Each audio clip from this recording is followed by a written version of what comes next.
நாகை மாவட்டத்தில் காது கேட்கும் கருவியின் உதிரி பாகங்கள் கிடைக்காமல் 5 ஆண்டுகளாக குழந்தைகள் தவித்து வருகின்றனர். செவித்திறன் குறைபாடுடைய 6 வயதிற்குட்பட்ட குழந்தைகளுக்கு முதலமைச்சரின் காப்பீடு திட்டத்தின் கீழ் அறுவை சிகிச்சை செய்யப்படுகிறது. செவித்திறனை மேம்படுத்த செய்யப்படும் இந்த காக்லியர் அறுவை சிகிச்சை நாகை மாவட்டத்தை சேர்ந்த 57 குழந்தைகளுக்கு 2020ஆம் ஆண்டு சென்னை ராஜீவ்காந்தி அரசு மருத்துவமனையில் செய்யப்பட்டது. அறுவை சிகிச்சை முடிந்து 4 ஆண்டுகள் கடந்த நிலையில் அடிக்கடி பழுதாகும் பேட்டரி, மெல்லிய குழாய், காது கொக்கி உள்ளிட்ட பாகங்கள் கிடைப்பதில்லை என குழந்தைகளின் பெற்றோர் கவலை தெரிவிக்கின்றனர். குறிப்பாக 12,000 ரூபாய் விலை கொடுத்து கருவிக்கான பேட்டரியை வாங்க தங்கள் நிதிநிலை ஒத்துழைக்கவில்லை என்றும் அவர்கள் கூறுகின்றனர்.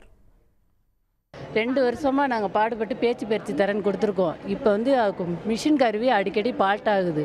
உதிரி பாகங்கள்லாம் அதிகமாக ஒன்று ரிப்பேர் ஆகிட்டுருக்கு. பிள்ளைங்களுக்கு ஒரு தக்க சமயத்தில் கிடைக்க மாட்டேங்குது. ஆப்ரேஷன் பண்ணது வரைக்கும் சந்தோஷம் சார், பேசுதுங்க. ஆனால் மிஷினு கிடைக்காம ரொம்ப கஷ்டப்படுறோம். நாங்கள் மிஷினுக்கு சொல்கிறாங்களே வந்து எந்த இதுவுமே கிடையாது எங்களுக்கு. இப்போ என்ன, மிஷின் போட்டு கேட்குற நேரத்தில் பிள்ளைங்களுக்கு பார்ட்ஸ் பிரச்சனை ஆயிடுது. அப்புறம் கேட்ட வார்த்தை திரும்ப போயிடுது. அது எல்லாமே மறந்துடும். பேட்ரி, கேபிள் எல்லாமே நிறைய இருக்குது. கனெக்டிங் பின்னு எல்லாமே. நாங்கள் காப்பீடில் ஆப்ரேஷன் பண்ணியிருக்கோம். 6 லட்ச ரூபா சொல்லியிருக்காங்க. ஆனால் நாங்கள் மிஷினை கேட்கும்போது ஒரு பார்ட்ஸ் வீணா போட்டுனா 5,000 10,000 சொல்கிறாங்க. ஒரு பேட்டரியோட விலை 12,000 சொல்கிறாங்க.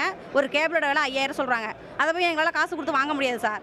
நாங்கள் கேட்கும்போது எங்களுக்கு காக்லியர் கம்பெனி ஆப்ரேஷன் பண்ண, மருத்துவ காப்பீடு தான் ஆப்ரேஷன் பண்ணோம். அந்த காப்பீட்டு மூலமாக எங்களுக்கு கம்பெனியில் சொல்லி எங்களுக்கு காது கேட்கும் கருவியின் பாகங்களுக்காக அரசு மருத்துவமனையை அணுகினால் தனியார் நிறுவனத்திற்கு செல்லுமாறு மருத்துவர்கள் அலைக்கழிப்பதாகவும் பெற்றோர் வேதனை தெரிவிக்கின்றனர்.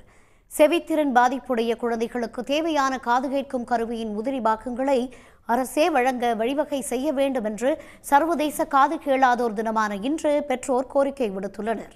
உடனுக்குடன் செய்திகளை தெரிந்து கொள்ள சன் நியூஸ் பெல் ஐகானை கிளிக் பண்ணுங்க.